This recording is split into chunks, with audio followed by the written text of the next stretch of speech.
Bien, buenas tardes, gracias de nuevo por estar aquí. Hoy está con nosotros Luis Alberto Pérez Velarde. No es la primera vez que participa en los martes en el museo, ya que en 2014 intervino en un ciclo dedicado al Greco. Luis Alberto Pérez Velarde es doctor en Historia del Arte por la Universidad Complutense de Madrid, con una tesis dedicada a un pintor del siglo XIX, Antonio Gisbert. En 2010 se incorpora en el cuerpo facultativo de conservadores de museos y comienza a trabajar en el Museo del Greco, en Toledo. Y en 2017 se traslada al Museo Sorolla de Madrid, ejerciendo su labor en el Departamento de Colecciones. Además, es profesor asociado del Departamento de Historia del Arte de la Universidad Complutense de Madrid desde 2017. Y también da clases en un máster de Artes Escénicas de la Universidad Rey Juan Carlos,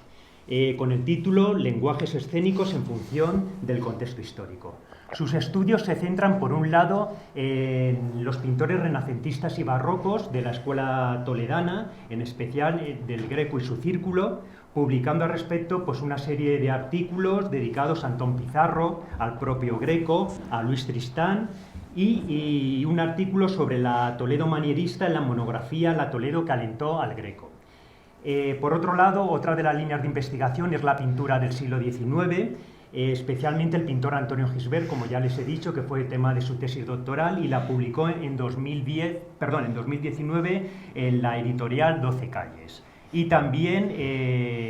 otro de sus pintores es Joaquín Sorolla, que tiene varias publicaciones. En estos últimos años ha comisariado dos grandes exposiciones dedicadas al Maestro de la Luz. El pasado año, Sorolla, Tormento y Devoción, y el lunes, el 19 de diciembre,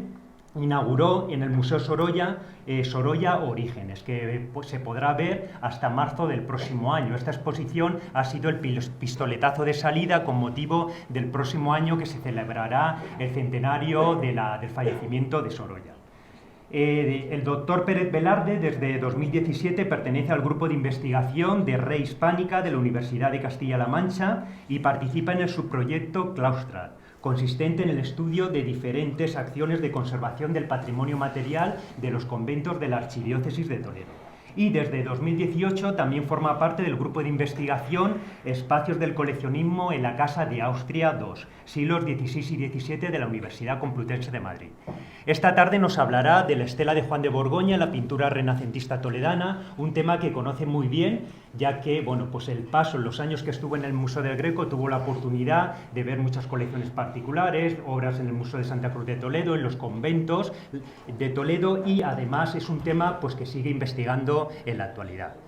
Y nada más, cuando quieras, pues tienes la palabra ahí. Y gracias por venir al Museo de Albacete y cerrar este ciclo de conferencias.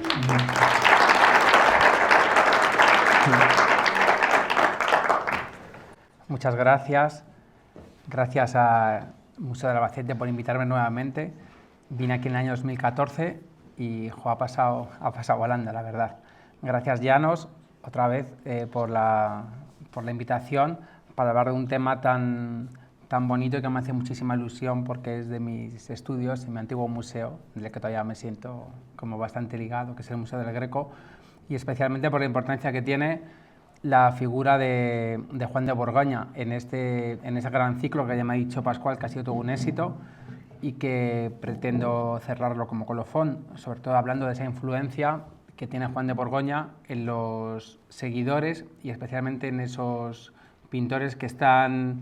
en esa Toledo de primer tercio del XVI, con esa sustancia flamenca y con ese sustrato italiano que llega a las diferentes capillas, diferentes conventos, y en ese sentido pues quiero destacar la importancia que tienen los conventos de Toledo antes de empezar la conferencia, sobre todo esa gran desamortización segunda que estamos sufriendo con esos cierres de conventos. No sé aquí en Albacete cómo estarán las cosas, pero allá en Toledo sí que es cierto que los conventos son sitios de rico patrimonio, pero es cierto que con la falta de vocaciones pues se cierran, y yo creo que cuanto más conozcamos el arte, los cuadros, las manifestaciones, las artes decorativas, la escultura que tenemos en los conventos, pues mejor para todos.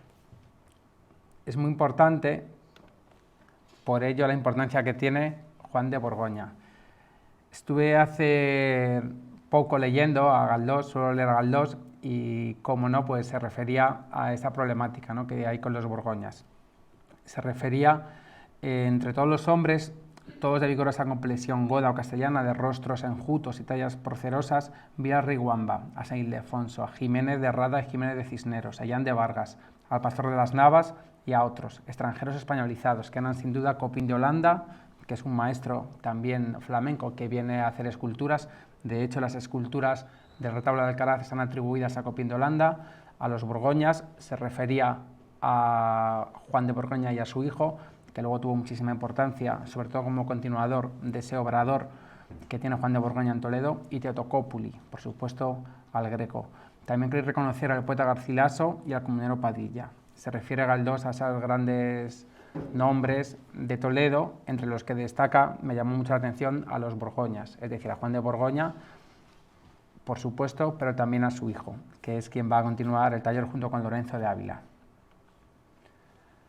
Para empezar la conferencia, por supuesto, he leído a Ceán Bermúdez, que es una de mis referencias, que todos conocerán, supongo.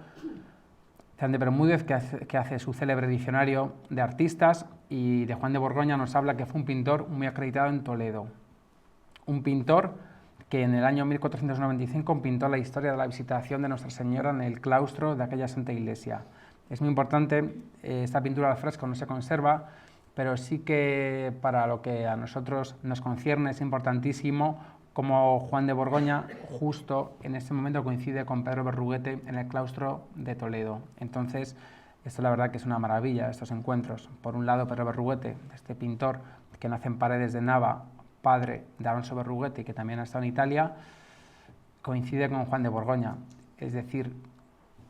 por un lado tenemos esa influencia de ese buen hacer castellano en la pintura hispano-flamenca, y por otro lado esas influencias venidas de Italia, junto con las influencias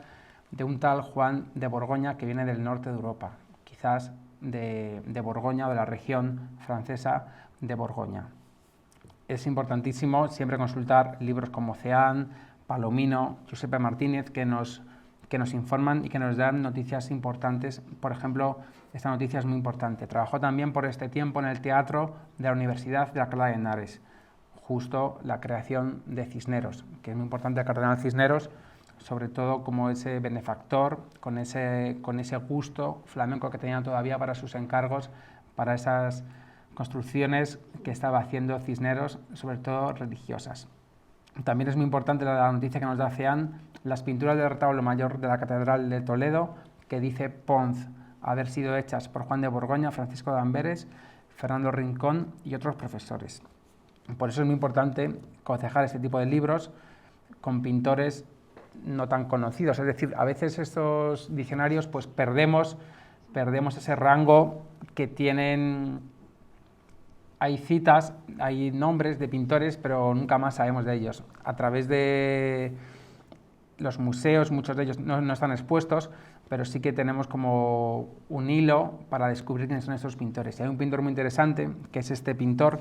que es Fernando del Rincón, que es un pintor que tenemos documentado entre 1491 y 1525, un pintor que está trabajando en Toledo hacia 1499 y 1503, dorando la policromía del retablo mayor de la Catedral de Toledo. Es justo aquí cuando Giuseppe Martínez nos habla de este pintor como un pintor que fue singularísimo en retratos, cuyas cabezas eran muy estimadas. Y estamos viendo este retrato de don Francisco Fernández de Córdoba y Mendoza del Museo Nacional del Prado, sobre todo con esos rasgos tan borgoñones, con esos rasgos tan secos de este retrato flamenco que impera en la corte de Reyes Católicos, ya que es uno de los primeros retratistas que tenemos. Si nos imaginamos retratos de la corte de los Reyes Católicos, podemos ver, por ejemplo, a Miquel Sitou, el pintor estonio, que realmente es quien introduce también esos rasgos y esa importancia que tiene la retratística en este periodo. También es muy importante en lo que se refiere a esta relación con Juan de Borgoña, y sobre todo por su paso por Toledo. Sabemos que este pintor también trabaja en la diócesis de Toledo y luego Sigüenza. Es un pintor que seguramente nazca en Guadalajara o cerca, y que a consecuencia de la revuelta de los comuneros, que fue hacia 1520 en Toledo cuando se produjo, abandonó la ciudad del Tajo. Otro cuadro importante que se relaciona con Borgoña es este Milagro de los Santos Cosme y Damián, una pintura que hace hacia 1510, una tabla en la que destacan esos espacios renacentistas, ese gusto para la perspectiva que vemos a los lados, esos brocados de oro con ese tondo, si nos fijamos, y lo más importante son esas reminiscencias medievales, con ese dorado que tenemos en los ricos brocados, y sobre todo ya como la anécdota va a empezar a ser protagonista de estos cuadros, es decir, ya como un avance, ya hemos pasado ya de las formas del Trecento, de ese gótico, a ya un avance en el movimiento y en ese dinamismo que tiene la composición, sobre todo los santos sanadores, que son Cosme y Damián, que tratan de trasplantar la pierna de un etíope a un sacerdote. Es decir, unas escenas bastante curiosas, o como por ejemplo lo que vemos aquí, en esta escena, que es la extracción de una serpiente de la boca de un segador. Es decir, ya vemos cómo hay un avance en el movimiento, es esa introducción del Renacimiento en la pintura que se produce sobre todo gracias a esa impronta de Juan de Borgoña en la escultura. Interesantísimo es este libro de una exposición diocesana de arte antigua que se realizó en Toledo en 1967, que la hizo el padre Gómez Menor, que realmente nos da pistas de cómo trabajaba ese obrador, ese taller de Juan de Borgoña, ya que lo más interesante también en Toledo, ya no solo visitar Toledo, por supuesto, pues como sucede en todos lados, ¿no? Visitar los pueblos, allí uno entiende mejor realmente cuando uno va a ver los retablos in situ, como sucede en Alcaraz, como sucede en Yeste, en Albacete, con esos cuadros de Orrente magníficos, y como sucede en Toledo, ¿no? En lugares como Mora, donde trabajan tanto Juan de Borgoña como Corrado de Ibar, es difícil a veces advertir esta pintura porque siempre trabajan maestro y discípulo, en ocasiones uno no sabe dónde entra la mano del maestro y otra la del discípulo, pero es muy importante pues esta especie de recopilación de edades del hombre que hizo Gómez Menor en 1967, que nos da bastantes pistas y sobre todo que los cuadros todavía siguen in situ. Una Toledo, que estamos viendo aquí este grabado de Anton Vingaerde, donde van a proliferar esos múltiples conventos, esas múltiples capillas, y por tanto es aquí donde debemos ubicar a Borgoña y a su taller, es decir, una ciudad receptiva, una ciudad que acoge ese bullicio de órdenes religiosas y como Primada de España necesita esa demanda, esa devoción piadosa que tenemos sobre todo en los conventos. Unos conventos que son sus centros del alma y en los que vamos a encontrar la obra de todos estos pintores que voy a ponerles a continuación. Bueno, este es un grabado maravilloso, tenemos grabados de muchas partes de España, de ese grabador flamenco que nos visita y sobre todo esos viajeros románticos que luego en el 19 vendrán a Toledo, también son muy importantes a nivel de la bibliografía, sobre todo para encontrar esas referencias a Borgoña, como ya he mencionado antes, con Benito Pérez Galdós. Esto es justo en los momentos antes de la entrada de Borgoña en Toledo, es decir, había unas tablas muy importantes que decoraban diferentes espacios de las iglesias, de los conventos, en este caso el Santo Domingo el Antiguo de Toledo, que Santo Domingo el Antiguo, si no lo conocen, es el primer encargo que tuvo el Greco cuando llegó a Toledo, hacia 1577, pero evidentemente antes del Greco tenemos esas tablas flamencas, esa regambre flamenca que vemos en las tablas, unas tablas que van a destacar por esa viveza, por esa gama cromática y especialmente en ese reflejo de ese ambiente que rodea a las tablas, un ambiente de devoción privada, un ambiente de clausura. De hecho, vemos a los donantes, es decir, la hermana mayor, la abadesa, que fue quien encarga esta tabla. Tenemos esta pintura flamenca que va a ser importantísima en lugares también como el convento de San José, un convento dedicado a Santa Teresa también en Toledo, este famoso Cristo Varón de Dolores del Círculo de Albert Woods, siglo XVI principios, con ese gran marco, y sobre todo son obras de una excelente calidad que si uno las ve en Metropolitan de Nueva York no pasaría absolutamente nada, pero están en Toledo, a mí me gusta mucho porque están en su emplazamiento original y tienen esa función rica, esa función catequética y litúrgica, que realmente cuando uno va a un museo, pues la obra realmente pierde esta función. Entonces, por eso es importantísimo que tengamos en cuenta que este tipo de obras son el sustrato flamenco que tenemos justo antes de la llegada de Juan de Borgoña y sus ayudantes. Aquí les presento a Juan de Borgoña, un Juan de Borgoña del que quedan bastantes documentos en el Archivo Histórico Provincial de Toledo. Me han cedido esta imagen para que veamos cómo es su grafía. Siempre en los contratos nos van a dar bastantes referencias y bastante información al respecto de, sobre todo, de los monumentos y esos encargos que acometen tanto pintores como escultores. Ya hemos dicho la importancia que tiene Copín de Holanda, que a menudo va a aparecer junto a Juan de Borgoña trabajando. Yo supongo que ya les habrán hablado bastante de Juan de Borgoña, por tanto yo les he traído para que veamos la importancia que tiene Borgoña en el contexto internacional, para que sepamos y para que valoremos aún más a Juan de Borgoña. Aquí tenemos esta Virgen de Dolores, maravillosa. Bueno, hemos de decir que Juan de Borgoña llega a España y coincide tanto con Juan de Flandes, con Pedro Berruguete, como acabo de decir,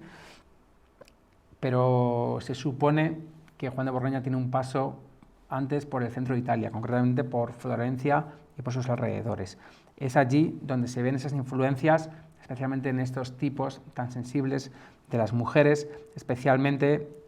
pintores florentinos como Piero di Cosimo, Rosselli, Piero la Francesca. Incluso, es decir, esa apariencia fantasmal a veces nos recuerda a este pintor de Arezzo, Luca Signorelli, pero luego también tenemos en Juan de Borgoña ese sustrato nórdico, es decir, si uno ve estos pliegues, a lo mejor le recuerda a Van der Weyden, a esos pintores que eran tan del gusto de los reyes católicos, y que si, por ejemplo, uno va hoy a ver la Capilla Real de Granada, va a descubrir tanto escultura italiana como esa gran colección de tablas flamencas que tenía Isabel la Católica. Por ello es importantísimo esa manera de concebir los pliegues, que recuerda mucho a esa escultura de Copín de Holanda y sobre todo a esa manera acartonada de representar esas caídas de los plegados. Por ello es muy importante también esos elementos que utiliza, como el empleo del oro, que nos recuerdan esas reminiscencias medievales, y luego también ese interés arquitectónico por el paisaje. Van a ser costumbres, esos peñascos, esas grandes rocas que a veces actúan como sillares y esos grandes escenarios arquitectónicos. Esta es una tabla que se conserva en París, en el Museo del Louvre, una tabla de sus años toledanos, y que está dividida, es una tabla que seguramente pertenecería, no sabemos a cuál, a un convento dominico. En la otra parte está el Museo del Prado, es decir, hay que imaginar cómo eran los retablos. Ya supongo que les explicarían, ¿no?, con el retablo de Alcaraz, Leticia Ruiz, esa disposición de los retablos y especialmente esas tablas, ¿no?, enfrentadas con esas calles centrales, esas casas donde se asientan las tablas de los retablos, y en este caso pues tenemos esta Magdalena, Pedro de Verona, Catalina de Siena, perdón, y Margarita de Hungría. Es decir, unas tablas que se complementan entre sí y que destacan, ¿no?, por esa crudeza del sentimiento, pero a su vez con un temperamento elegante y equilibrado. Eso es lo bueno que tiene Juan de Borgoña, ¿no? Es decir, como se le puede considerar como ese primer pintor castellano, entre comillas, entregado al puro Renacimiento, sobre todo por esa formación italiana que ha tenido unos años antes. Fijaos qué escenarios, esa manera, ¿no?, de insertar las figuras en las composiciones van a ser muy típicas de esa pintura italiana, de ese momento, de ese Cinquecento italiano, es decir, de ese primer tercio del XVI. Este perfil de mujer es muy interesante, a mí me parece interesantísimo, que está en el Departamento de Artes Gráficas del Museo del Louvre de París. Es muy interesante porque, bueno, quiero que se queden con él, porque antiguamente estaba atribuida a Juan de Borgoña, ahora la atribución ha cambiado, es Piero di Cosimo, que es un pintor, como ya he dicho, bastante cercano a Juan de Borgoña, con el que seguramente tenía algún tipo de contacto allí en Florencia, y es un rostro que también nos puede recordar a esa Santa María Novella de Ghirlandaio, es decir, esa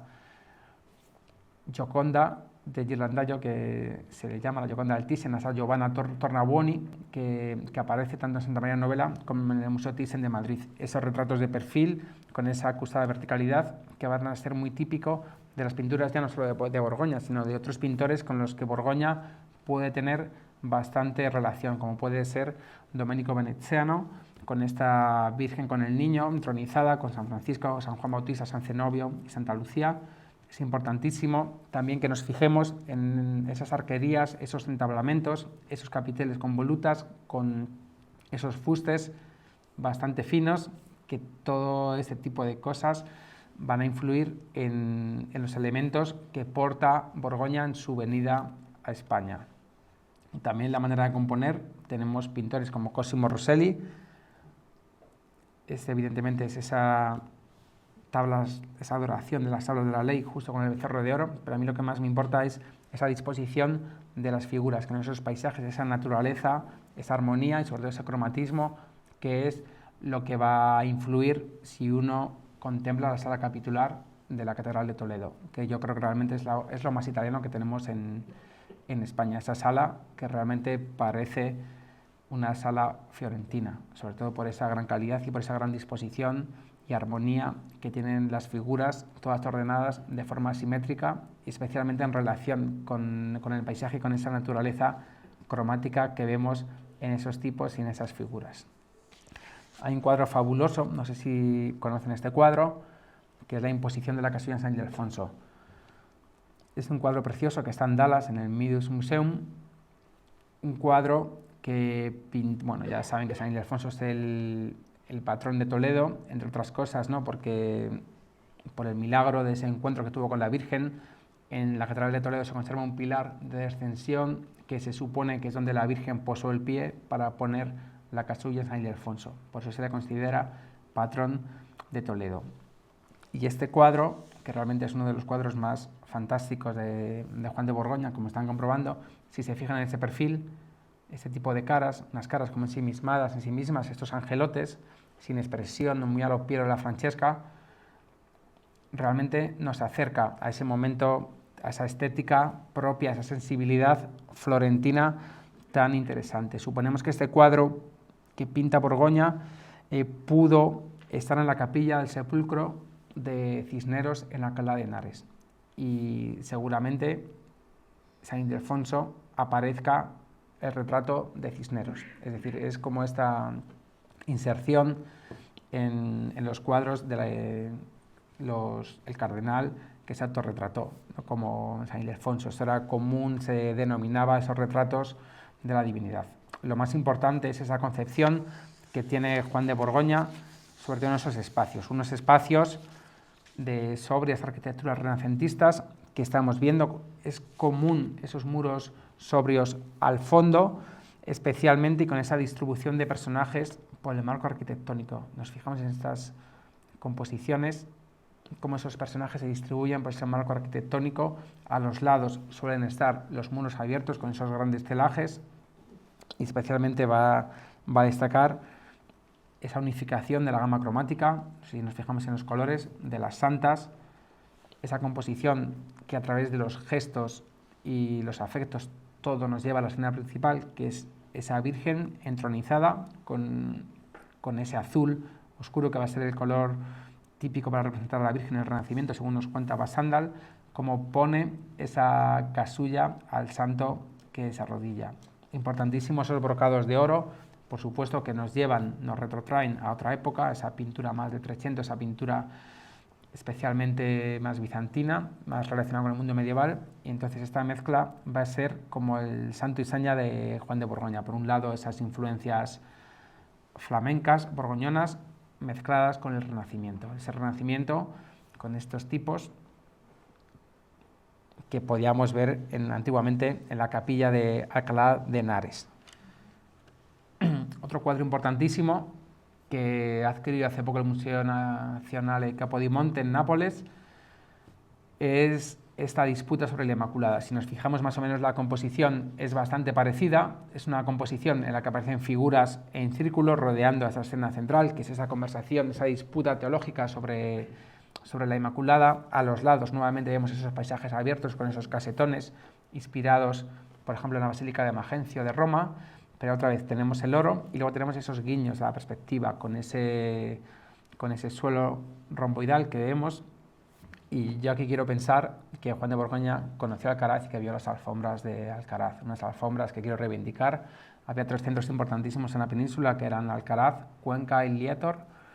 y el hecho de colocar este tipo de tapices y de alfombras, que yo creo que no es difícil conservar las alfombras, quedan pocas en nuestros museos, tristemente. Uno va a Colonia y ve alfombras, y la verdad que a mí me parece un arte que es maravilloso, es un arte que aparecen en pinturas como ya no solo de Juan de Borgoña, como de Hans Holbein, por ejemplo, de los primeros pintores, y por eso desde aquí quiero reivindicar el arte de las alfombras, que yo creo que tiene como bastante futuro, sobre todo por todo lo que nos cuentan las alfombras. Lo más importante es esa unificación de la gama cromática, otra vez esos rostros, con esa humanidad que concentran los rostros de los asistentes a esa disputa teológica, y luego también esa manera que tienen de caer los plegados, que sí que nos llevan a pintores de regambre flamenca, como pueden ser Van der Weyden, Van Eyck, o pintores realmente donde la escultura va a estar bastante próxima. En la Complutense tenemos en el inventario artístico, en la Biblioteca Histórica, que está en San Bernardo, Marqués de Valdecilla, tenemos este gran cuadro, ya que mide casi 2 metros de alto por 1,34 centímetros de anchura, que es esta cruz en el Calvario, que realmente es un poco misterio que puede ser este cuadro, ya que se supone que también tiene toda la lógica, ¿no? Cisneros, que funda la Universidad Complutense en Alcalá de Henares, va a realizar su capilla, y la capilla estaba decorada con esos cuadros, con esas tablas de Juan de Borgoña. Suponemos que los tipos recuerdan mucho a los que hemos visto antes en la imposición de la casulla de San Ildefonso, si nos fijamos, sobre todo con ese sustrato italiano, con esa búsqueda acentuada de los rasgos que vemos en los personajes. Y lo más importante es aquí otra vez el criterio del color, un color que vivifica la narración, especialmente el rojo, un rojo intenso que vemos tanto en San Juan como en la Magdalena, que aparece aquí a los pies de la cruz. Es decir, es un cuadro que a su vez tiene esa sobriedad cromática y que destaca ese contraste entre la cruz de madera tan sobria frente al patetismo y frente a esas posturas, esos afectos y pasiones que nos encontramos en la parte inferior, sobre todo por los gestos, ¿no?, que vemos por la muerte de la Virgen. Es importantísimo este dramatismo, como lo acentúa Juan de Borgoña. También una característica suya va a ser esta ausencia de espacio, esta composición bastante agobiante, como estamos viendo, pero a su vez vamos a ver aquí que hay mucha influencia flamenca, es decir, ese arte nórdico que era muy próximo al gusto que tenía Cisneros, un gusto que tenía Cisneros que entroncaba muy bien con ese gusto también que tenían los reyes católicos. Se dijo, el profesor Pérez Sánchez apuntó la posibilidad de que esto era común en el Renacimiento, que quizás pudiera haber una escultura de un crucificado, una talla de un crucificado en el cuadro, pero se hicieron radiografías y no había ningún tipo de sostén, ningún tipo de agujeros en los maderos, y por tanto se descarta esta posibilidad. Lo más importante, ya les digo, es esta perfección física de las figuras que otorga Borgoña, y sobre todo ese sustrato flamenco que vemos añadido al conocimiento del arte italiano que vemos en Juan de Borgoña, que va a tener muchos encargos por la región. Este cuadro que está en el Museo de Santa Cruz procede del convento de las Concepcionistas franciscanas de Talavera de la Reina, que, bueno, esto es la dificultad, ¿no?, que conlleva, ¿no? Realmente el concepto de obrador es diferente a las firmas que tenemos ahora, y todos queremos un Picasso, un Dalí, pero antiguamente en el Renacimiento el concepto de obrador pues se trabajaba en la firma de un mismo artista, en este caso Juan de Borgoña, que tenía muchos colaboradores, muchos ayudantes, algunos de ellos han llegado hasta nosotros. Vemos que el estilo es bastante parecido, con esas cruces, con esa disposición de las figuras, con esos gestos solemnes y esas actitudes tan centradas, ¿no?, en el momento del sufrimiento, pero que no hay un sufrimiento como tal, es decir, no es el mundo gótico donde la sangre se enarbola en las figuras, sino todo lo contrario, es un sufrimiento contenido propio de esa estética del Renacimiento del primer tercio del XVI en Castilla. En el Volksmuseum, en Gran Bretaña, también tenemos ejemplos de Juan de Borgoña. A mí esos ejemplos me gustan mucho porque vemos esos fondos dorados, unas figuras que se recortan ante un fondo dorado, pero ya vemos ese manierismo incipiente en las figuras. Es decir, ¿qué quiero decir con esto? Esos colores ácidos, verdosos que vemos en estos padres de la Iglesia, que además eran los doctores de la Iglesia, en este caso San Jerónimo y San Ambrosio, con esas túnicas verdes, ese rojo, rosa, rosáceo, que a través de la luz se convierte en blanquecino, es decir, como elementos muy típicos del manierismo, pero a su vez con ese sustrato todavía flamenco y con esos oros que vienen de esa reminiscencia medieval. Esta es la grandeza que tiene Juan de Borgoña. Los retratos, fíjense en los retratos, no estoy diciendo nada de ellos, pero fíjense, por ejemplo, esas barbas incipientes que tenemos en las figuras o esas papadas que vemos en los personajes debido a su avanzada edad. Es decir, esto es un rasgo bastante importante, es decir, esa jugosidad que vemos en las carnaciones de Juan de Borgoña, ese realismo y sobre todo esa minuciosidad, como veremos también en los otros dos tablas que tenemos, San Gregorio y San Agustín, también pintadas por Juan de Borgoña, en el primer tercio del 16, y que sobre todo nos fascinan por esos brocados, que también tienen mucho que ver, ¿no?, con esos tapices, ese gusto por las artes decorativas, por esas artes que pudo ver en Cuenca, Alcaraz, y esas alfombras tan importantes, esos motivos tan increíbles. Y por supuesto, ¿no?, ese mobiliario, es decir, un pintor que hace un buen uso de la luz, que a su vez tiene una compasada manera de representar las escenas, las figuras, y que por supuesto va a trabajar en los diferentes pueblos de Toledo, como en este caso el retablo de Camarena, un retablo de Camarena en Toledo. Camarena es un pueblo muy importante porque allí es donde nace Blas de Prado, que es el inventor del género del bodegón en España, Blas de Prado. Y también por el retablo que tiene, un retablo que pinta Juan de Borgoña, coloca las tablas junto a uno de sus más principales colaboradores, que es Copín de Holanda. Es decir, un retablo que recuerda mucho al de Alcaraz, si ven por esa disposición de las calles, en este caso esas 5 calles, la calle central, las 2 laterales a cada lado, arriba el ático con el Calvario y el sotobanco predela que tenemos aquí con estas figuras. Es un retablo dedicado a la vocación del santo de la Iglesia, que como saben ustedes es San Juan Bautista. Unos retablos que se tienen que adecuar a estas cabeceras de los templos, a los testeros, que son irregulares, como todos sabemos, y es muy importante, sobre todo esos escenarios, cómo pinta esas ricas perspectivas con esa luz clara, uniforme, que consolida ese modelo de retablo y que va a hacer sobre todo que tenga muchísimo éxito en la consecución de esos retablos por diferentes localidades, como pueden ser Villa del Prado, Ávila, Pastrana y sobre todo San Juan de la Penitencia en Toledo, una iglesia que luego fue quemada en la Guerra Civil y se conservan fotografías, luego ya les pondré, y que también Juan de Borgoña hizo un estupendo retablo. Lo más importante es como vemos aquí estas ricas perspectivas, estos fondos, es decir, que ya vemos como un avance con la pintura flamenca que hemos visto anteriormente, es decir, ya hay como un intento de ir introduciendo el Renacimiento poco a poco en esta escuela castellana que se va a ir consolidando. Por un lado, Copín de Holanda con las esculturas que vemos aquí en el ático, con ese Calvario. Realmente los retablos, como bien saben, se leen de abajo arriba, con este bautismo, la Asunción de la Virgen y arriba el Calvario.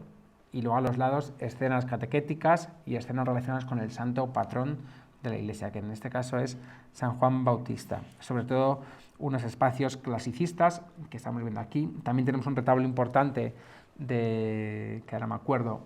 de Juan de Borgoña en Pastrana, que recuerda también mucho, ¿no?, por este tipo de espacios monumentales clasicistas donde inserta las figuras. Los pintores toledanos, muchos de ellos no pudieron viajar a Italia, pero tenemos esa circulación de estampas, esa circulación de grabados, especialmente va a destacar Alberto Durero, con esos grabados. También tenemos grabados de Martin Songauer, son grabados nórdicos del mundo alemán, de ese mundo ortodoxo, que viene y que influye mucho en nuestra pintura hispano-flamenca.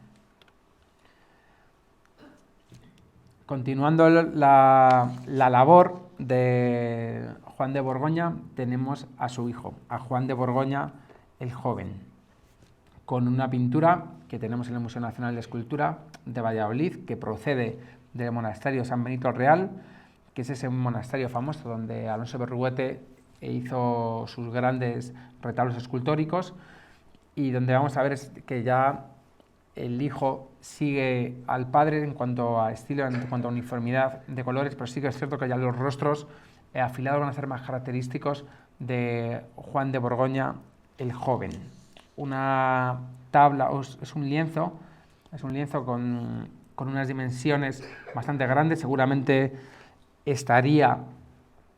previsto para albergar una de las capillas. Bueno, de hecho esta pintura estuvo en el retablo del Colegio San Gregorio, allí en Valladolid, y lo más importante es esa representación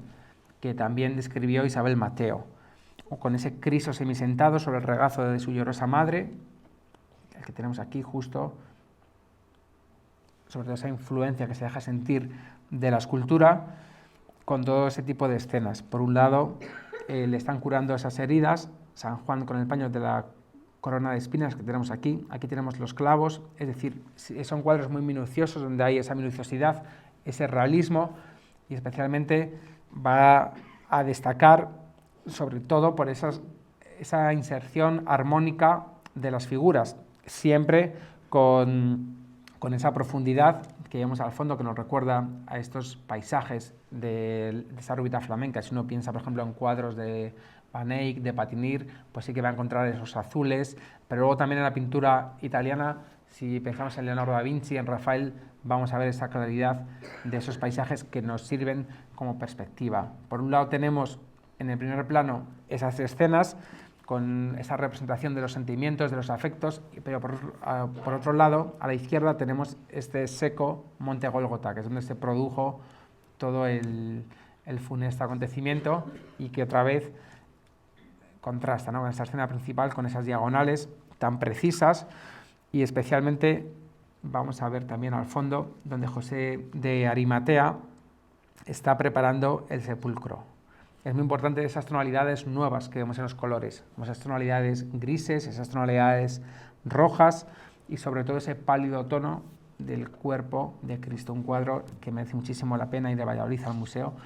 por ver este cuadro, porque la verdad que es un cuadro que impresiona bastante y sobre todo por lo que quiero decir, es decir, dentro de esa tragedia, de ese dramatismo que tenemos en ese momento de tanta expresividad, vamos a ver, ¿no?, cómo se triunfa sobre la muerte, ¿no?, sobre todo con esa representación de apenas sangre y con esas figuras dolientes que expresan ese sentimiento, esa ternura, ese drama, y que está muy en conexión con esos motivos que introdujo Juan de Borgoña ya en ese Toledo del primer tercio del XVI. Por un lado tenemos a Juan de Borgoña hijo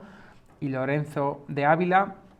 que van a trabajar por las comarcas de León y Zamora. Por eso encontramos obras de Lorenzo de Ávila, Juan de Borgoña el joven, por estas regiones del norte de España.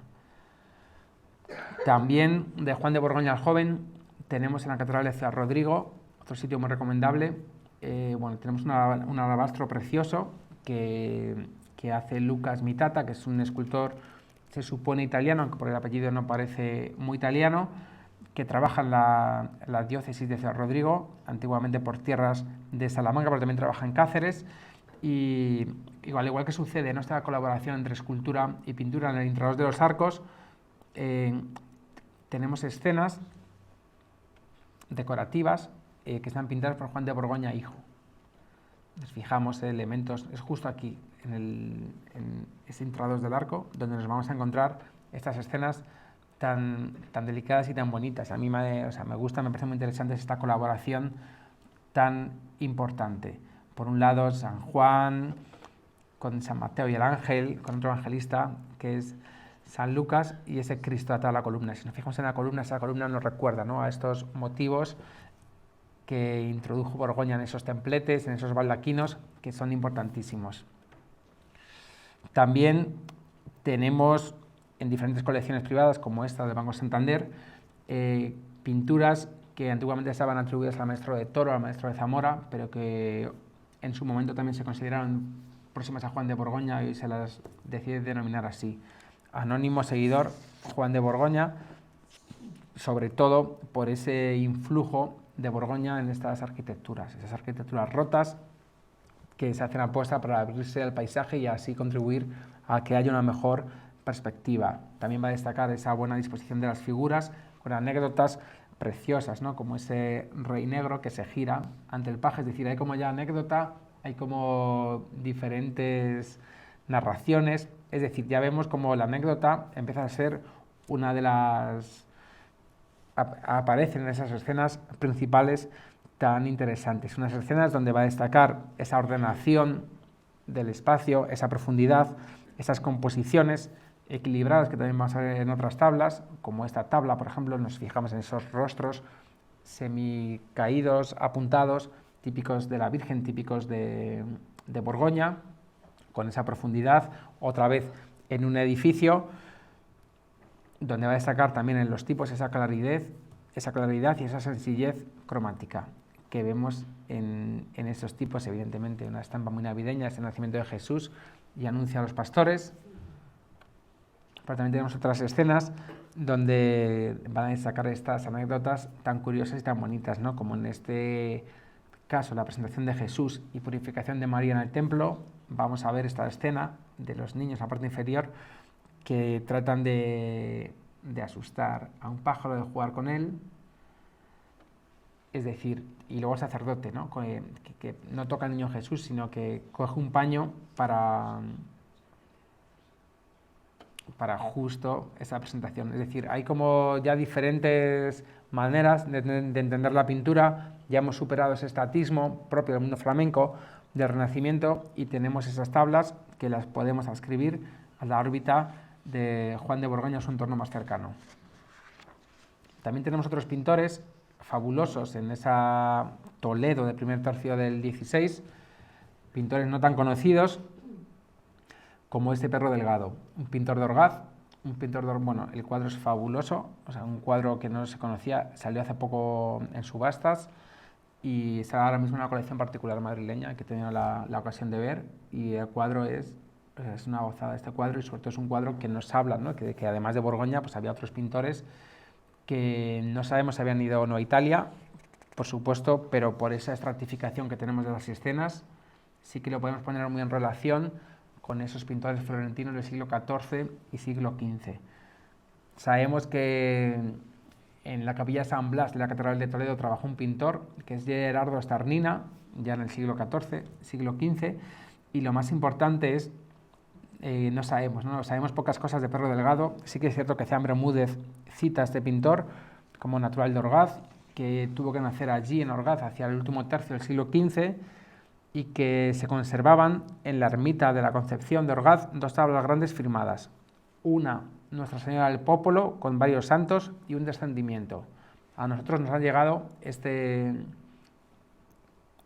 cuadro tan espectacular, que es ese San Miguel venciendo al demonio, un cuadro que recuerda especialmente a esas soluciones propuestas por Borgoña, especialmente con ese templete, con esas finas columnas, unas columnas de jaspe, con esas volutas que vemos en el capitel. Bueno, aquí está la firma, Perro Delgado, 1510. Muy importante también esta armadura gótica, que bueno, realmente les puede recordar a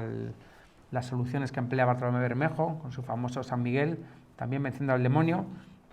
Pero lo más importante es ese templete que destaca sobre todo por esa raíz italiana que vemos en el cuadro. Un cuadro donde vamos a ver también esa influencia de la pintura flamenca que tenemos a los lados y ese gran trabajo de orfebrería que vemos tanto en la cruz que sostiene San Miguel como en la gran lanza para matar al demonio que aparece en forma de perro con ese rabo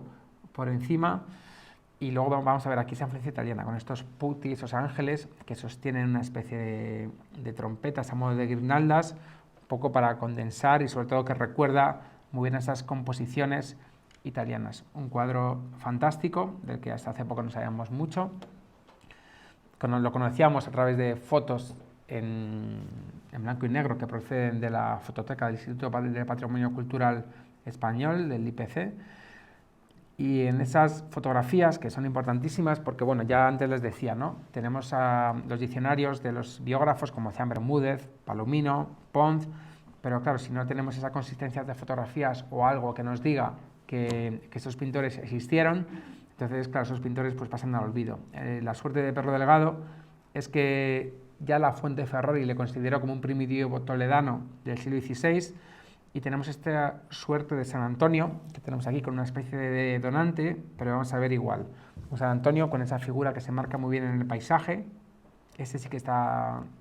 ilocalizado, no sabemos dónde está, pero quizás algún día en alguna subasta pueda aparecer. Entonces, por eso es importantísimo que tengamos en cuenta la fotografía como herramienta para nuestro trabajo y búsqueda. Por supuesto, bueno, este es un cuadro de Antonio Gisbert, que es la colección, esos son los marqueses de Castroserna, que es de donde proviene la colección Adanero, proviene de la familia de los marqueses de Castroserna, y en la colección Adanero es donde figuraban estas dos tablas, sobre todo ese San Miguel venciendo al demonio. Luego ya el otro se perdió la pista. Entonces por eso es muy importante, bueno, esta pintura de Antonio Gisbert, muy próxima a Cosme Algarra, del que ya he visto un buen cuadro hoy aquí en el museo, y sobre todo va a destacar la importancia de la historia de las piezas para ver sus procedencias y sus orígenes, que al fin y al cabo es lo más importante a la hora de ver las piezas. Otro pintor que tenemos en Toledo, que nace en Toledo en esa época y que presenta un manierismo bastante interesante, es Pedro Machuca, que seguramente le conozcan ustedes por su labor como arquitecto en el Palacio de Carlos V en la Alhambra, con ese edificio de planta circular situado al lado de la Alhambra. También una parte pictórica menos conocida de Pedro Machuca. Hoy en día hay una exposición maravillosa en el Museo del Prado, que es el otro Renacimiento, que les recomiendo que vayan a verla, porque van a ver obras de Pedro Machuca que no son tan fáciles de ver, ya que muchas de ellas siguen en Nápoles todavía. Este cuadro me hace bastante gracia, porque en el reverso apunta lo que venimos hablando, es decir, Pedro Machuca, español, toledano, lo hizo en 1517, es decir, justo en esos momentos donde también estaba Borgoña, tenemos unas soluciones de pintores de Toledo, ¿no?, que se han ido fuera a estudiar, pero que a su vuelta pues emplean las soluciones aprendidas allí en Italia con ese manierismo. Especialmente se cuenta que Pedro Machuca pudo estudiar con Miguel Ángel. En los documentos de Miguel Ángel hay un tal Pietro Españolo que puede identificarse con Pedro Machuca. Lo más importante es ese uso, ¿no?, de ese uso poderoso del dibujo, es decir, estamos en esa Florencia, estamos en esa batalla, ¿no?, del diseño fiorentino frente al color veneciano, y es aquí donde se va a demostrar esa monumentalidad de las figuras, esa armonía cromática que vemos en las soluciones que nos proponen artistas como Miguel Ángel o Rafael, y especialmente ese interés que vemos por esos claroscuros difuminados que vemos en Pedro Machuca. En este caso con una iconografía que es muy italiana, que es esta Virgen de la Leche que auxilia las almas del purgatorio. Por eso el nombre del cuadro. Un cuadro que, por supuesto,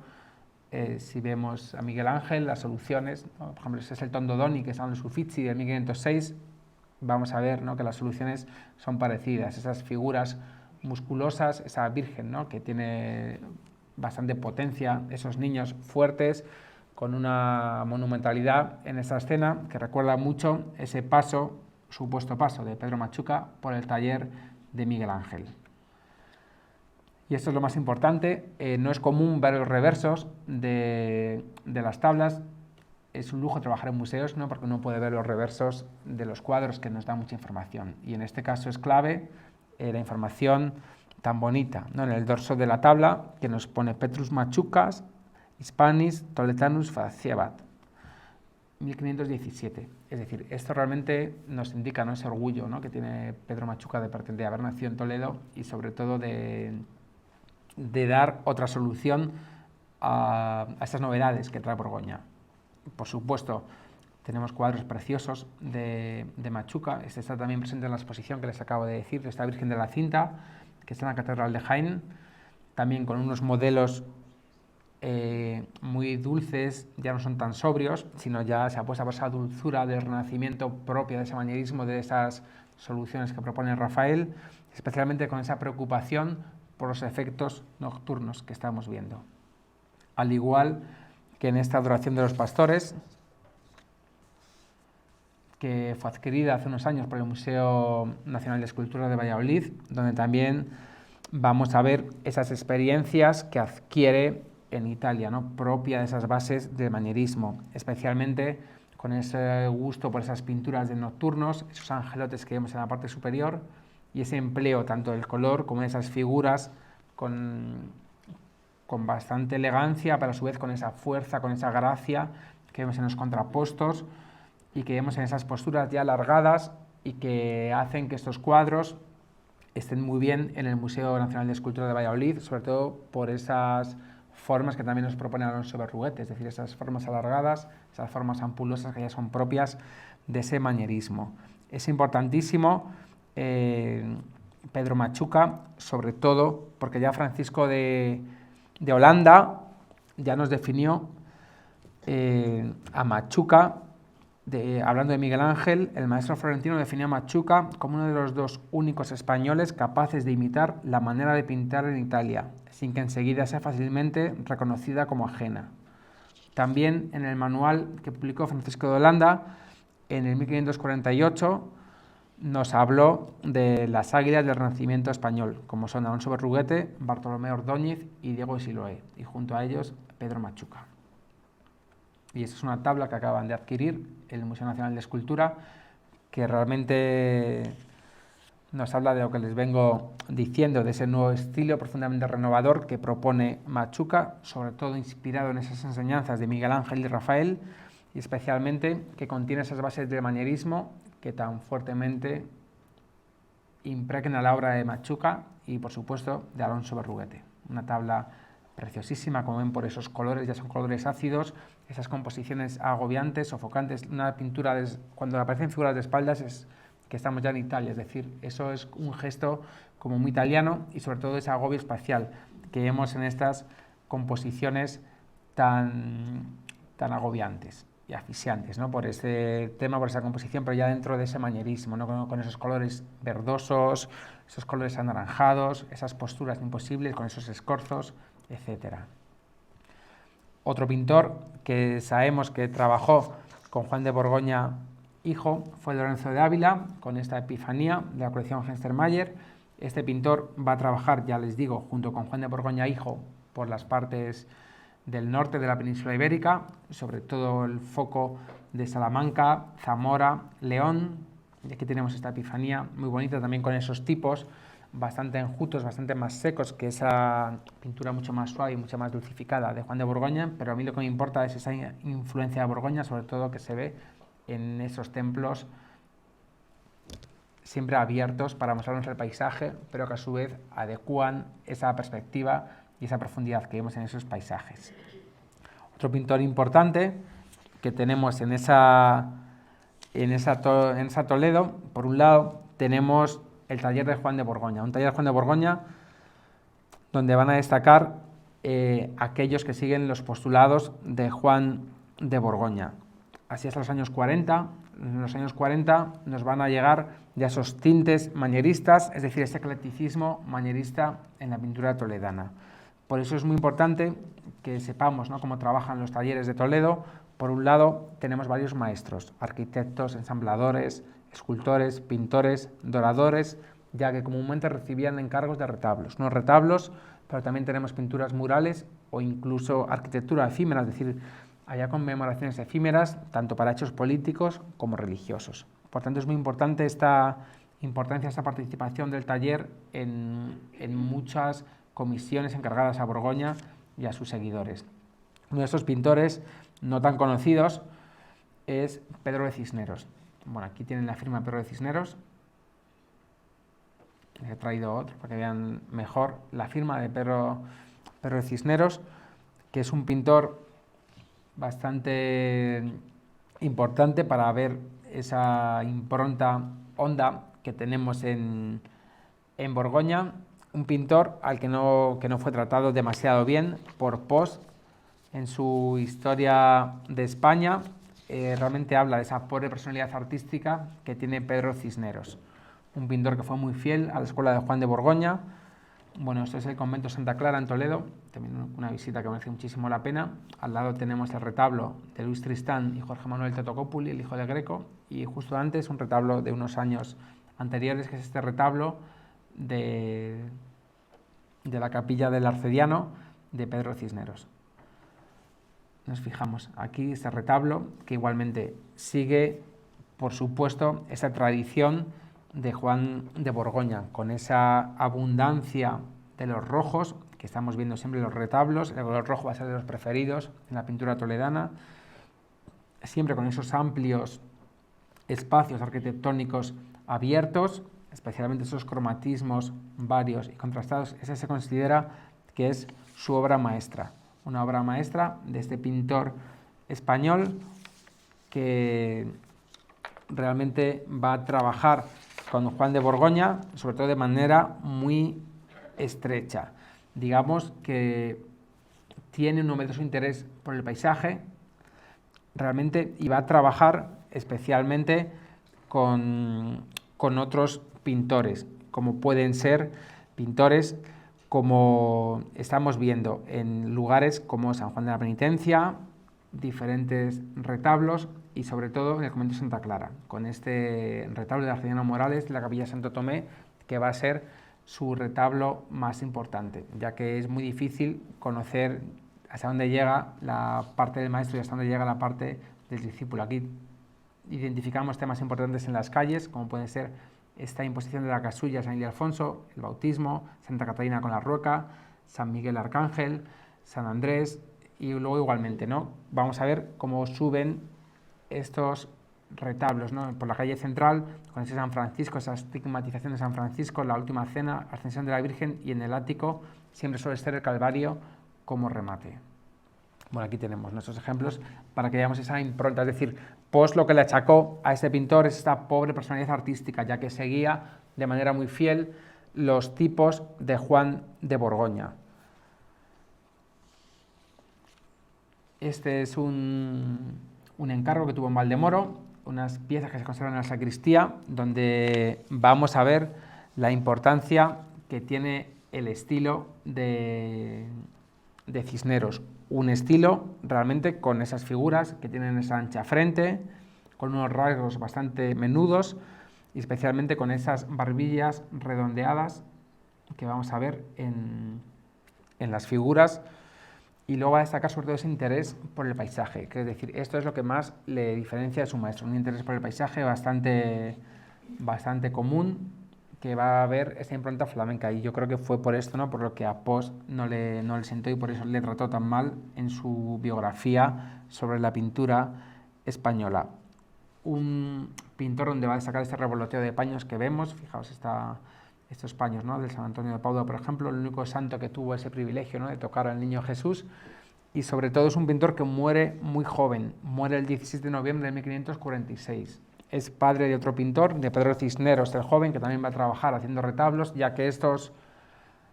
pintores tienen mucha tradición familiar. Siempre tenemos hijos, padres, sobrinos que trabajan y que actúan en esa Toledo ávida, ¿no?, de encargos y de conocimiento de artífices que realicen estos retablos.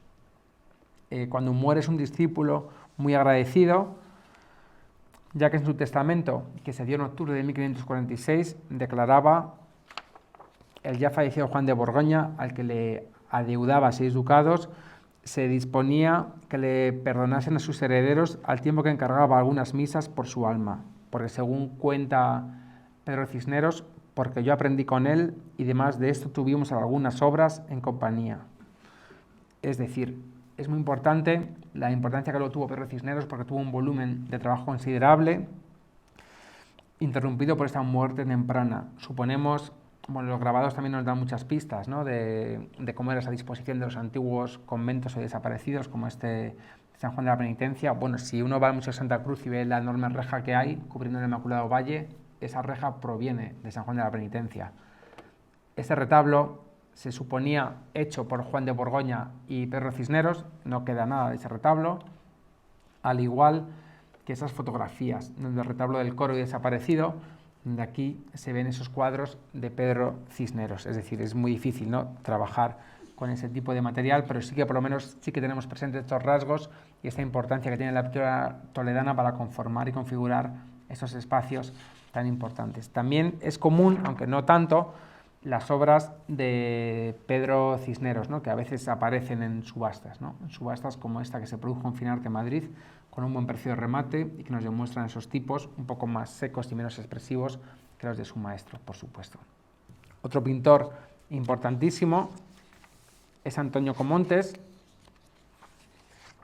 Antonio Comontes, un pintor que muere en 1547, que también se forma junto a Juan de Borgoña y que ya vemos, ¿no?, que son estilos muy parecidos, ¿no?, a las soluciones que emplea Juan de Borgoña en los retablos. Su hermano Íñigo Comontes también es pintor y su sobrino Francisco Comontes también va a ser un pintor muy importante en esa Toledo de mediados del 16. Antonio Comontes va a ser más expresivo en los rostros que Borgoña y sobre todo vamos a ver más desgarro y más patetismo en esos semblantes que vamos a tener en lugares importantes como este retablo de la iglesia San Andrés de Toledo. La iglesia San Andrés de Toledo es una de las iglesias más bonitas que hay, sobre todo por este retablo que tiene con esa importancia y los retablos laterales, también con ese sustrato de pintura flamenca pero a su vez renacentista, que es lo que nos hace Juan de Borgoña, lo que infunde a sus maestros. Es una fotografía antigua, por supuesto, de la fototeca del IPC otra vez, y aquí tenemos estas fotografías, la dificultad, ¿no?, de encontrar fotos de retablos, pero bueno, uno se puede hacer una idea de esos ricos cielos, de esas perspectivas a través de esas arquitecturas monumentales y clasicistas, donde él inserta las figuras, siempre con esa versión catequética, ¿no?, como vemos aquí, ¿no?, esa adoración de los magos en esa calle central, si uno se fija, ¿no?, con esa perspectiva, con ese templete que recuerda mucho a esas soluciones que emplea Juan de Borgoña, con ese rico oro en los bordados y arriba ese calvario, un calvario bastante importante. Sabemos que en 1519 tasó Antonio Comontes junto a Juan de Villoldo los frescos de la librería de Juan de Borgoña en la Catedral de Toledo, es decir, estos pintores también actuaban como tasadores, a veces como fiadores, y especialmente lo que más me gusta de este retablo es que si uno se fija en la predela, aquí es donde vamos a ver ya esa influencia, ¿no?, flamenca, ¿no?, esa influencia con esos oros que tenemos ante estos santos donde se recortan, ¿no?, se recortan las figuras ante los fondos dorados que nos hablan, ¿no?, de esas reminiscencias medievales, bizantinas, y que también son muy comunes en ese lirismo de esas obras, de esa elegancia refinada y exquisita que tiene Juan de Borgoña. Les he traído detalles de imágenes importantes, unas imágenes en las que vamos a ver pues esos diferentes escenas religiosas, tanto la piedad como esa resurrección, como ese Cristo entrando a Jerusalén en el bautismo, es decir, escenas siempre catequéticas. Crucifixión, tenemos una crucifixión también en Valladolid, una crucifixión muy importante, que realmente las anatomías de Antonio Comontes van a ser más estilizadas que las de Juan de Borgoña, si uno se fija, va a dar también esa importancia que merece ese paisaje flamenco, ya vemos esos azules que tenemos al fondo, y esa es atribuida a Antonio Comontes, sobre todo por esa cercanía que vemos en el ático de la iglesia de San Andrés, ¿no? Es decir, es una tabla que está atribuida especialmente por esa composición, por esa anatomía estilizada. De hecho, esta tabla del Museo de Valladolid participó en la Exposición Internacional de Barcelona del 29 y estaba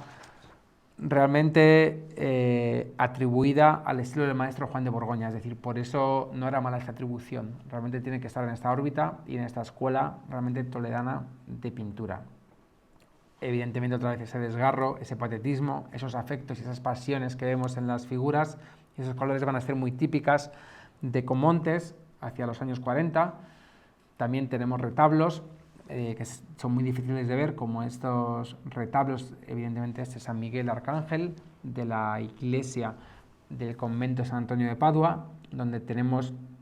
esos tipos con esas facciones tan expresivas, si nos fijamos, también con esa impronta del mundo flamenco, como vemos, ¿no?, con esos oros que tenemos, esos fondos dorados, ¿no?, nos hablan de ese Comontes que sigue muy bien los postulados de Borgoña. Pero luego también tenemos diferentes ejemplos en las subastas y en el comercio. El comercio es una cosa que tenemos que mirar, sobre todo para saber, ¿no?, que esos pintores son conocidos, y tenemos remates, ¿no?, de estos pintores con ese sustrato flamenco que todavía siguen utilizando pintores como Comontes, Antonio Comontes. Este descendimiento de la cruz, que es fabuloso, o esta oración en el huerto, que si nos fijamos tiene muchísima relación estilística con una de las calles, una de las casas que tenemos donde se inserta la tabla del retablo de San Andrés, que ya les digo es como la obra más impresionante y más perfecta, ¿no?, que tiene Antonio Comontes. También tenemos elementos de retablo, es decir, son tablas. Hoy hablando con Pascual, ¿no?, en el retablo de Alcaraz, ¿no?, pues faltan como 8, se suponía, ¿no?, que hay como 8 casas, ¿no?, en esas dos calles, pues quizás alguna vez puedan aparecer, es decir, que no se sabe. Es decir, de vez en cuando en las subastas aparecen esos elementos que suponemos que aparecen de retablos, Pero bueno, lo más importante es esas soluciones, ¿no?, que vemos aquí en la parte inferior, que recuerdan a ese Borgoña, con esos brocados dorados, con ese templete abierto, ¿no?, que se ve esa rica perspectiva con ese paisaje. Pero luego también tenemos los trípticos famosísimos de Comontes, ¿no?, esos trípticos que también tienen esa función catequética, con esa entrada de Cristo en Jerusalén en la parte inferior, esa Santa Cena, pero nos fijamos, ¿no?, lo importante es con la perspectiva, es decir, con los templetes y al fondo del paisaje, y arriba el ático con el Calvario, con la piedad, con ese prendimiento. Comúnmente esos trípticos se cierran y luego tenemos decoración de grisallas cuando se cierran las puertas. Unos trípticos que llegan hasta New Jersey, ¿no?, en el Museo Princeton University Art Museum tenemos también unos trípticos parecidos, realmente unos trípticos para esa devoción privada, más íntima, muy propia de estos conventos de clausura, ¿no?, que es donde esos trípticos es donde tienen su cabida. También tenemos colecciones privadas con crucifixiones, como esta colección Hastermeyer, también con esos rostros expresivos importantísimos. La última comunión de San Benito, igual, ¿no?, con ese perfil. Otra vez las alfombras nos aparecen aquí, ese color rojo que va a ser como el color unificador. Y su sobrino es una de las personalidades más importantes dentro del mundo de Toledo.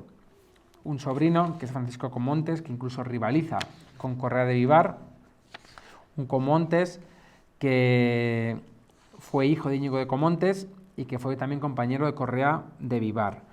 Ambos se les puede considerar seguidores de Juan de Borgoña, pero sí que es cierto que cuanto más va avanzando la década de los 40, incorporan ese estilo rafaelesco o ese estilo de romanistas flamencos a su producción. Por eso vamos a ver esas novedades incipientes ya de ese manierismo italiano. Aquí tenemos este fabuloso retablo de Santa Ana del Museo Santa Cruz, que nos fijamos aquí la calidad de las figuras, ¿no? Ese nacimiento que vemos aquí, con detalles como esa anécdota, ¿no?, de cómo calientan los pañales, ¿no?, para el recién nacido, y al lado santos, no esos santos, pero yo quiero que se fijen, ¿no?, en esos fondos dorados, ese rojo que vivifica, ese rojo que unifica esa gama cromática, que va a ser importantísimo dentro de la pintura de la familia de los Comontes, y sobre todo que va a estar muy presente. Bueno, aquí tenemos esa estigmatización de San Francisco con ese ángel serafín, que es quien impone los estigmas a San Francisco. De hecho, bueno, la orden sanfranciscana también se llama orden seráfica, es por esto, ¿no?, porque es el serafín quien pone los estigmas a San Francisco. Aquí tenemos, a modo de anécdota, el hermano León, que también aparece en el pasaje del santo. Y luego tenemos unos cuadros fabulosos en la Catedral de Toledo de Francisco Comontes, como es esta adoración de los pastores, también con esos intentos de perspectiva figurada, de perspectiva simulada, emulando al maestro Juan de Borgoña, y sobre todo ya con esos tipos de Rafael. Ya vamos a ver que es una luz mucho más difusa, una luz mucho más clara,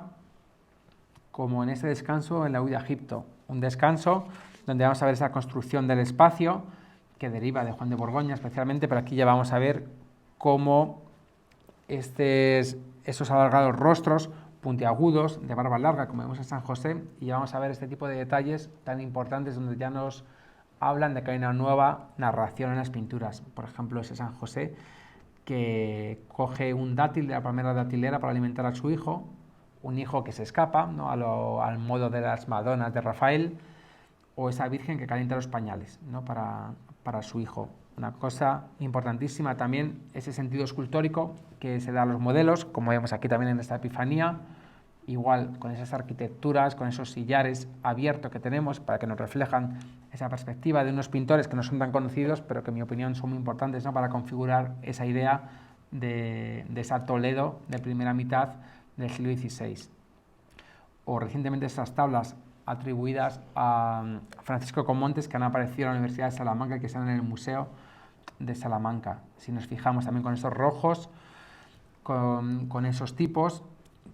realmente con esas figuras que se equilibran en esos marcos arquitectónicos tan importantes que construyen esa plástica y esa poética que tiene Francisco Comontes, que haya superado a Antonio y a Correa de Vivar, con el que trabaja en la Colegiata de Torrijos, según Isabel Mateos. No se sabe muy bien, se encarga Correa de Vivar, pero vamos a ver cómo pueden trabajar ambos maestros si nos fijamos aquí ya en esa modernidad que tenemos en la pintura. Es decir, yo lo que quiero que vean con esta conferencia es esa evolución que tiene la pintura toledana, Nos fijamos aquí en esos nocturnos, en esta resurrección de Cristo y en esta deposición en el sepulcro, es decir, cómo evoluciona la pintura toledana con este tipo de retablos que son comunes en un pueblo importante como la Colegiata de Torrijos. Nos fijamos en estas escenas, aquí se ven mejor, con estas figuras, o en el retablo de San Juan de los Reyes, un retablo importantísimo que fue contratado por el cardenal Pedro González de Mendoza hacia 1540, e igual con esos tipos, ya con esa naturaleza y sobre todo con esos volúmenes de las figuras firmes y monumentales que van a aparecer en esos amplios escenarios arquitectónicos como estamos viendo aquí, de marcada profundidad y correcta perspectiva. Otro pintor importante va a ser Juan Correa de Vivar, que va a destacar especialmente por esa formación, especialmente con Juan de Borgoña, y se le va a considerar a Juan Correa de Vivar un pintor que nace en Mascaraque, otro pueblo de Toledo, hacia 1510 y muere en 1566. Se le va a considerar como el pintor de la nobleza toledana, pero también pintó para nobles como los duques de Maqueda. También con la corte mantuvo una estrecha relación y de hecho incluso realizó obras para Carlos V. Si van a Oropesa, como en todas las oblatas, van a encontrar un retrato de Carlos V bastante preciso que hace Correa de Vivar. Es muy importante al principio Correa de Vivar cómo sigue los tipos, esos postulados flamencos que nos propone Juan de Borgoña, pero sí que es cierto que a partir de los años 40 va a haber una evolución artística, ya que en su obra va a ser incorporada modelos tanto de Leonardo como de sus discípulos, es decir, como una sensibilidad mucho más rafaelesca a toda su producción. Aquí tenemos uno de los primeros encargos, que es este retablo de las clarisas de Griñón en Madrid. Bueno, Griñón estaba pegado a Toledo, todo antes pertenecía a la diócesis. Realmente es estos retablos catequéticos tan importantes con esta resurrección de Cristo importantísima. Otra vez esos ricos escenarios en perspectiva. También luego tenemos como Correa de Vivar va a ser quien realmente asiente esa estética renacentista española y toledana en el siglo XVI, sobre todo con estas mezclas tanto de Juan de Borgoña como de italianos y de coetáneos españoles, como por ejemplo Luis de Morales o Juan de Juan. Esto va a ser importantísimo, este concepto, si nos fijamos cómo incorpora aquí el Candelieri en este templo o en esos angelotes, ¿no?, que tienen esa tradición italiana tan importante en esa famosa Sagrada Familia que proviene del retablo de la Natividad de Guisando Ávila, que hoy está en el Prado y que hace años figuró en la exposición que se hizo en el Museo Santa Cruz en el año 2010 sobre la figura de Correa de Vivar, comisariada por Leticia Ruiz. La iglesia de Meco, en Madrid, tenemos también unos importantes ejemplos de Correa de Vivar, también procedentes de un retablo, sobre todo donde todavía se aprecia esa influencia de Juan de Borgoña, es decir, una pintura mucho más dura, una pintura mucho más acartonada en comparación con la que acabamos de ver. También importante, para ir acabando, esta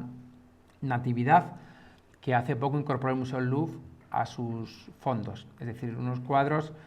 de Correa de Vivar que reconocemos aquí esta plástica de Juan de Borgoña, es decir, con estos templos semi en ruinas, caídos y a su vez a los lados con esas perspectivas tan interesantes. Lo más importante es ese cromatismo vario y contrastado que vemos en estas figuras, unas figuras bastante dulces, como estamos viendo, con estos modelos leonardescos que ya si vemos nuestras tablas vamos a ver cómo incorpora ese sustrato italiano a las figuras, sobre todo por ese también y ese dominio sutil del color que vemos en estos rojos tan poderosos y en esos azules y en esos marcos arquitectónicos que nos sirven para marcar esta perspectiva que vemos en Correa. Una Natividad que apareció hace poco en Subastas Alcalá, que no se remató, pero que también nos indican esas características propias de ese Borgoña y de ese Correa de Vivar, con esa dulzura en las figuras y con esos paisajes también de órbita flamenca que vemos al fondo, pero también Leonardo da Vinci o Rafael tienen ese tipo de paisajes con esas atmósferas propias de ese esfumato. Un cuadro importantísimo que es el Tránsito de la Virgen del Museo del Prado y que es un cuadro que estaba antes en el Museo Sefardí de Toledo, es decir, en la Sinagoga del Tránsito, y que este es el cuadro que realmente da nombre al Museo Sefardí, la Sinagoga del Tránsito, un cuadro que va a destacar por esa monumentalidad que tenemos en las figuras por esa disposición armónica de todas que a través de sus gestos y miradas nos conducen hacia esa muerte de la Virgen. Es muy importante este cuadro por esa elegancia que vemos en las figuras, por estas frutas como esta manzana que nos hablan, ¿no?, de esa María como la nueva Eva, y sobre todo estas frutas que nos indican, ¿no?, que en Toledo hay muy buenos bodegonistas, ¿no? Correa de Vivar se anticipa a Blas de Prado en ese sentido. Y también es importantísimo elementos, ¿no?, como este caballero que es Íñigo Ayala de Rojas, orando y con el hábito de Calatrava, que es quien encarga el cuadro para esta capilla, que es donde originalmente figuraba el cuadro. Un cuadro que también fue copiado por Luis de Velasco, como vemos aquí, un pintor ya de otra generación posterior, y que es un cuadro, aquí tenemos una vista del siglo XIX del Museo Sefardí de Pablo Gonzalvo, que tenemos aquí, aquí estaría el cuadro que originalmente da el nombre a la Sinagoga del Tránsito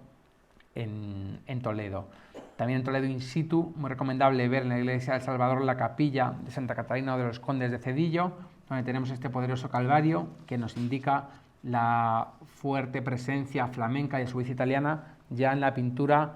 evolucionada de Correa de Vivar,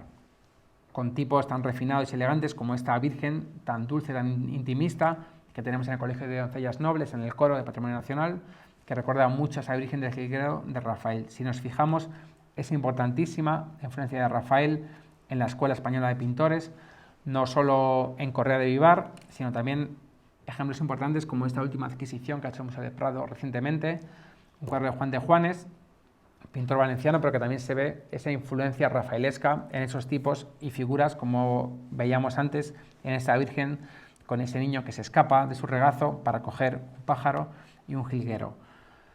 Tenemos retablos de coro en diferentes conventos de Toledo que también combinan esta plástica, esto es muy bonito, esta plástica escultórica y pictórica a la vez, es decir, hay esta mezcla, ¿no?, este ceomo con estas tablas que tenemos de Correa de Vivar y con los donantes importantísimas, o capillas bastante impresionantes, aquí también en Santo Domingo el Antiguo, esta capilla de los Gómara, con este Cristo gótico de la Victoria, decorado por esa entrada de Jesús en Jerusalén, de ese círculo de Correa de Vivar tan importante. O ya ejemplos importantísimos que están ahí anónimos, pero que hay que estudiar, como este descendimiento de Cristo, que realmente sigue esos tipos de Correa de Vivar, pero también tiene algo de Machuca, pero también va a destacar por esos efectos de nocturnidad que se ven a la pintura y que destacan por esta importancia que tienen y sobre todo por su pertenencia a la antigua colección de la condesa viuda de Florida Blanca, que nos indican de esa gran historia y sobre todo estos cuadros de Toledo que a veces no tienen nombre, que son anónimos, pero que guardan una calidad bastante interesante, que sobre todo nos invitan a descubrir mejor la impronta y esa honda influencia que dejó Juan de Borgoña a sus seguidores y sobre todo a esa pintura de mediados del siglo XVI en Toledo. Muchas gracias.